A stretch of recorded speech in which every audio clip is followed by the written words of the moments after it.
It was a serene November afternoon in Stamford, Connecticut. Inside her apartment, 32-year-old Annalisa Raimundo was wrapping up her day, blissfully unaware that someone she knew had just entered her home. Moments later, neighbors would report hearing screams. When the police arrived, they found the door unlocked, and what lay beyond would haunt them for years to come. A brilliant young woman lay stabbed, blood everywhere, with clear signs of a brutal struggle. Yet, there was no forced entry, no stolen items, and no obvious suspect. Who wanted Annalisa dead, and why? The answer would take years to uncover, and when it finally emerged, it was more shocking than anyone could have imagined. Annalisa Raimundo was born in 1970 and raised in New York City, surrounded by a loving family that instilled in her the values of compassion and service. Her parents, immigrants from the Philippines, built a life centered on generosity and commitment to others. Her father, a doctor, dedicated himself not only to his practice in the United States, but also to providing medical care to impoverished regions worldwide. Alongside her mother, he aimed to be a guiding light for their 3 children, teaching them the importance of kindness, hard work, and purpose. Annalisa, the middle child, quickly distinguished herself. Bright, motivated, and deeply caring, she left a lasting impression on everyone she met. Her academic achievements reflected her determination. After graduating high school with honors, she was accepted into Harvard University, one of the most prestigious institutions in the country.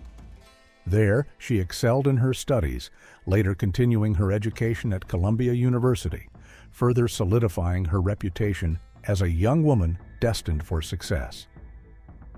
Her career took shape shortly after completing her academic journey. Annalisa began working for Purdue Pharma, a prominent pharmaceutical company known for producing a range of medications. The company's headquarters were based in Stamford, Connecticut, and Annalisa made the decision to relocate there to pursue this opportunity. It was a bold move, but one that proved fruitful. Her role offered both professional fulfillment and financial independence. By her early 20s, she had already purchased her own apartment, a testament to how far she had come. Life seemed to be aligning perfectly. She had the career, the home, and a bright future ahead. The only missing piece was love, until she met Nelson Sessler, a co-worker at Purdue Pharma. Nelson was quiet, composed, and reserved, quite different from Annalisa's social and outgoing nature. Despite their differences, a connection began to grow. What started as friendship soon blossomed into something more. The relationship remained discreet, especially in the workplace, but behind closed doors it flourished. Nelson began spending more time at her apartment, and to those closest to her, it was clear Annalisa was in love. She envisioned a future together and even spoke of marriage. In October 2002, the couple attended Annalisa's sister's wedding, where she caught the bridal bouquet. Many believed it was only a matter of time before Annalisa and Nelson took the next step. But just weeks later, that dream turned into a nightmare. On November 8th, Annalisa and Nelson had plans to meet friends for dinner in Manhattan. The group waited, expecting the couple to arrive any minute, but as the evening wore on, they never showed up. Concern grew as calls to Annalisa's phone went unanswered. Messages were left and assumptions were made. Perhaps they were running late or caught up with work. But the silence stretched on, soon taking on a much darker meaning. Earlier that same day, a neighbor had called the police after witnessing a man entering Annalisa's apartment under suspicious circumstances. She felt uneasy, a feeling she couldn't shake. When officers responded to the call, they knocked on the door but received no answer. However, the door was unlocked. They stepped inside, and what they found was horrifying. The apartment was in complete disarray, furniture overturned, items scattered across the floor. And in the hallway, Annalisa's lifeless body lay surrounded by blood. She had suffered multiple stab wounds, and the scene bore clear signs of a violent struggle. Despite her petite frame, It was evident she had fought back with everything she had. Yet, despite the chaos in the apartment, there were no indications of a break-in. The door had not been forced open, and none of her valuables were missing. The scene didn't resemble a robbery. It felt far more personal. Investigators quickly concluded that whoever had entered the apartment had likely been invited in. There was no sign of struggle at the door, and no tampering with the locks. Annalisa had opened the door willingly, suggesting she knew the person she was about to let in. The first lead came from the anonymous 911 call that had prompted police to respond. It had been made by a woman who described seeing a man entering Annalisa's apartment and feared for her safety.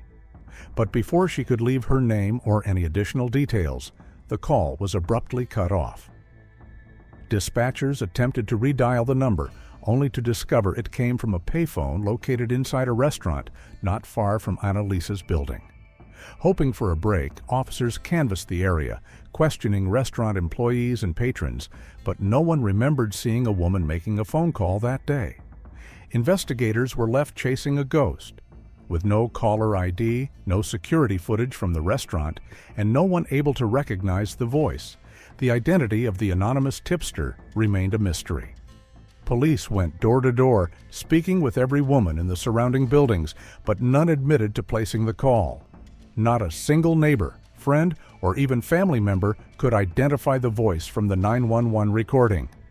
The very person who had led officers to Annalisa's body had vanished, without a trace. With no other leads, detectives turned their attention to the person typically scrutinized first in such cases: Annalisa's partner, Nelson Kessler. Nelson learned of Annalisa's death when he returned from work and found police officers at her apartment. According to reports, his reaction was strangely subdued. He showed no visible shock or distress, an emotional detachment that immediately raised suspicions. After all, Nelson had been the last known person to see Annalisa alive. He had spent the night at her apartment and left that morning, making him a key person of interest. But Nelson had what appeared to be a strong alibi. Detectives pulled surveillance footage that confirmed he had exited Annalisa's building early that morning. When he returned after work, he was wearing the same clothes from earlier in the day. No blood, no injuries. Despite the violent struggle that had taken place in the apartment, Nelson had no scratches or marks on his body, something investigators found significant considering the amount of resistance Annalisa had put up. Witnesses at Nelson's workplace corroborated his timeline. He hadn't left the office once during the day. No surveillance footage or witness testimony placed him back at the crime scene during the crucial hours. Still, something felt off. The police continued to view Nelson with suspicion, but there was no physical evidence tying him to the murder. No motive, no forensic trace. They collected dozens of blood samples from the scene, hoping at least one would contain foreign DNA, perhaps belonging to the killer. But every sample tested only confirmed what they already knew. The blood belonged to Annalisa. The few traces of additional DNA failed to match any profiles in existing law enforcement databases. The trail ran cold. 5 agonizing months passed without any progress. Then, on March 23, 2003, a new lead emerged from an unexpected place, 20 miles from Stamford, where Annalisa had once lived. At a local hospital, a man named Paul Christos was rushed into emergency surgery with 3 deep stab wounds to his chest. He had been found in the hospital's parking lot, injured but alive. Several witnesses had seen the attack, prompting staff to quickly intervene. The surgical team managed to stabilize him, and once Paul regained consciousness, he spoke to investigators. He knew exactly who had tried to kill him. According to Paul, the person responsible wasn't a stranger. It was his own wife, Sheila Davalou. Paul described what began as a seemingly innocent game meant to add excitement to their marriage. It was Sheila's idea. First, she blindfolded herself and had Paul touch her with random household items so she could guess them by feel. Then it was Paul's turn. As Paul Christos sat blindfolded and handcuffed in what he believed was a harmless marital game, he suddenly felt a sharp, searing pain shoot through his chest. Then another. Stunned and confused, he heard his wife's voice, Sheila, saying she might have hurt him by accident. Paul, disoriented and bleeding, was unable to comprehend what had just happened. At first, he suspected that Sheila might have fainted or collapsed mid-game, somehow injuring him in the process. But as blood began to pool and the pain intensified, it was clear this was no accident. Despite Sheila's growing panic, driven, she claimed, by her fear of blood, Paul pleaded with her to call an ambulance. He heard her speaking into the phone, believing she was talking to emergency services, and waited. 30 minutes passed, no sirens, no help. Realizing no ambulance was coming, Paul told Sheila to drive him to the hospital herself. It was nearby, just a few miles away. But even then, the situation took another disturbing turn. Sheila couldn't find the key to unlock the handcuffs still binding Paul to the chair. With precious minutes slipping away, the only option left was to break the chair apart so they could make the trip. Once in the car, Paul noticed something else. Sheila drove slowly, cautiously, far too slowly for someone trying to save a bleeding man's life. He begged her to speed up. She didn't. When they finally reached the hospital, Paul expected her to rush him inside. Instead, she pulled into a remote area of the parking lot, far from the entrance, and stopped the car. Without saying a word, she stepped out and walked toward the trunk. Paul assumed she was getting help or grabbing something to support him. But when she returned, she wasn't holding medical supplies. She was holding a knife, and for the third time that day, Paul felt a blade drive into his chest. Sheila attempted to flee, leaving her husband wounded and helpless inside the vehicle. Thankfully, a witness nearby saw what happened and called the police. Thanks to their swift response and the rapid intervention of hospital staff, Paul was rushed into surgery. The wounds were severe, but doctors performed life-saving open-heart surgery. Paul survived. In the aftermath, investigators searched the scene. In the parking lot near the vehicle, they discovered Sheila's phone. It was this device that unraveled her deception. Despite what Paul thought he had heard, Sheila had never called an ambulance. She had only pretended to make the call. In reality, she used that moment to contact someone else, someone named Nelson. Police traced the call and began looking into the man behind the name. Who was Nelson? Why was he Sheila's first call after attacking her husband? As detectives dug deeper, the picture became clearer. The man Sheila had contacted was Nelson Sessler, the same Nelson who had been in a relationship with Annalisa Rayundo, the same Nelson who had been at the center of the unsolved homicide just months before. Suddenly, two violent crimes once thought to be unrelated were now linked by one woman, Sheila Davalloo. Who was she really? Sheila Davalloo was born in 1969 in Iran. During the political upheaval of the Iranian Revolution in the late 1970s, her family, both of her parents being doctors, fled the country in search of a safer life. They settled in the United States, where Sheila spent nearly her entire life. Raised in a household that valued education, Sheila thrived academically. Following in her parents' footsteps, she pursued science and enrolled at New York University to study biochemistry. Around that time, she entered into an arranged marriage with a man her parents had selected, but that relationship would not last. While at New York University, Sheila began an affair with Paul Christos, her classmate. Her husband discovered the affair, and the marriage ended in divorce. Sheila remained with Paul, and in 2000, they married. Both found success in their careers and settled in Pleasantville, New York, a picturesque town with easy access to their jobs and a comfortable lifestyle. From the outside, their life appeared ideal, but the cracks were there, hidden beneath the surface. Why had she tried to kill her husband? What connection did she have to Nelson Sessler? And more importantly, to Annalisa? The moment police brought Nelson in for questioning, it all began to unravel. He was shocked to be summoned, confused about how he fit into the investigation. But when he arrived at the police station and learned that the woman who had attacked Paul was Sheila Davalloo, his former lover, the pieces started falling into place. Initially, Nelson insisted they were nothing more than friends, co-workers who had stayed in touch. But as detectives continued questioning, his story began to unravel. Under pressure, Nelson finally admitted the truth. He and Sheila had been lovers.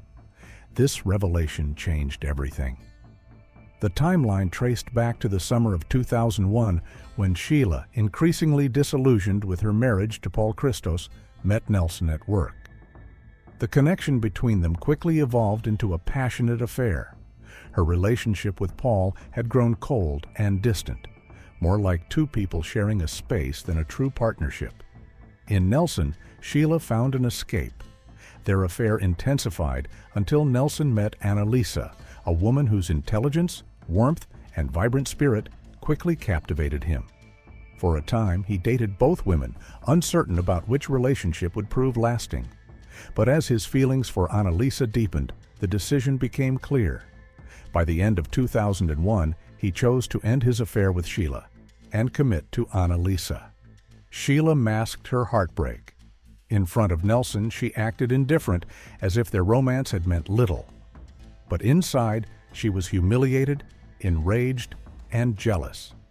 The man she loved had left her for someone else, and that someone else was Annalisa. After Annalisa's murder in November 2002, Sheila re-entered Nelson's life, positioning herself as a shoulder to lean on during his grief. As others distanced themselves from Nelson, some suspecting his involvement in Annalisa's death, Sheila was the one who remained. Their relationship rekindled. During the interrogation, detectives discovered that on the day Sheila stabbed Paul, she had called Nelson not to confess, but simply to schedule lunch. She claimed the call was to inform him of a sudden change in plans due to an accident involving Paul. Meanwhile, Nelson was still unaware Sheila had a husband at all. She had told him she was divorced, and nothing in her home suggested otherwise. He had spent numerous weekends and nights at her place, never seeing any signs of another man. The truth was disturbing. Sheila had created an elaborate lie to keep both men in her life. She told Nelson that her disabled brother lived with her and that he was so emotionally unstable she couldn't reveal she was in a relationship. Whenever Nelson stayed over, Sheila forced Paul to vacate the house entirely, taking his belongings with him and sleeping elsewhere. When Sheila was questioned, she stuck to a bizarre story. She claimed Paul's stabbing had been a freak accident, part of a guessing game involving household objects. According to her, the last item was a knife that somehow slipped from her hand, but investigators weren't buying it. Her excuses, already flimsy, collapsed under scrutiny, and she was formally charged with attempted murder. As detectives dug deeper, they grew increasingly certain that Sheila was also responsible for Annalisa's death. The motive was there. Nelson had left her for Annalisa, and the timing was too precise to ignore. One piece of unexpected confirmation came from Paul himself. During an interview, detectives casually mentioned Annalisa's name. To their surprise, Paul recognized it immediately. Sheila had often spoken of a romantic drama involving three fictional people: Jack, Melissa, and Annalisa. She told Paul and others about this supposed love triangle at work. But now it was clear Jack was Nelson, Melissa was Sheila, and Annalisa was the real woman who had come between them. Sheila didn't just talk about her rivals, she fixated on them. She even told Paul and friends about her and Melissa's plan to break into Annalisa's apartment to learn more about her. She said they wanted to see her pictures, understand who she was. She asked Paul for advice on how to sneak in. Believing he was helping his wife's friend with an imaginary scenario, he offered suggestions and even loaned her his night vision scope. The entire time, he was unknowingly aiding his own wife in tracking her romantic rival. Now the puzzle pieces were in place. Investigators believed Sheila had killed Annalisa out of obsession, determined to remove the woman who had stolen Nelson's heart. After Annalisa's death, Sheila saw her chance. But Paul remained a problem. Still legally married, she couldn't be with Nelson freely, and another divorce would have brought shame to her family. To Sheila, there was only one solution left: eliminate Paul. Still, it was all theory until the evidence finally surfaced. Among the many blood samples collected from Annalisa's apartment, one had been overlooked: a tiny droplet found on the faucet in the bathroom sink, likely left as the killer washed up after the attack. DNA analysis confirmed what detectives had long suspected: the blood belonged to Sheila Davalloo. Paul also recalled that around the time of the murder, Sheila had a deep gash on her hand. She said it came from a can of dog food, but now it was clear that injury had likely been sustained during Annalisa's final struggle. With that DNA match, prosecutors had what they needed. An expert in digital forensics also analyzed the mysterious 911 call made the day Annalisa's body was discovered. While Sheila's family and friends couldn't say definitively if the voice belonged to her, voice analysis confirmed it. She had made the call. After killing Annalisa, she had anonymously alerted police, perhaps out of guilt or perhaps to control the timeline of the discovery. In 2007, 5 years after the murder, Sheila was charged. She remained confident, so confident that she dismissed her legal team and chose to represent herself in court. Her trial for Annalisa's murder did not begin until 2012, a full decade after the crime. Paul Christos, her ex-husband and surviving victim, testified against her. Despite her efforts to sway the jury, the evidence was undeniable. After 2.5 weeks of trial, Sheila Davalloo was found guilty of murdering Annalisa Rayundo. She was sentenced to 50 years in a Connecticut prison. Already serving a 25-year sentence in New York for the attempted murder of Paul, Sheila would begin serving the additional sentence only after completing the first. In total, she will spend 75 years behind bars with no chance of release before the year 2079. Her story is one of deception, obsession, and manipulation. A chilling reminder that beneath even the most ordinary facade can lie something far more sinister. Don't miss out. Subscribe now for more thrilling investigations.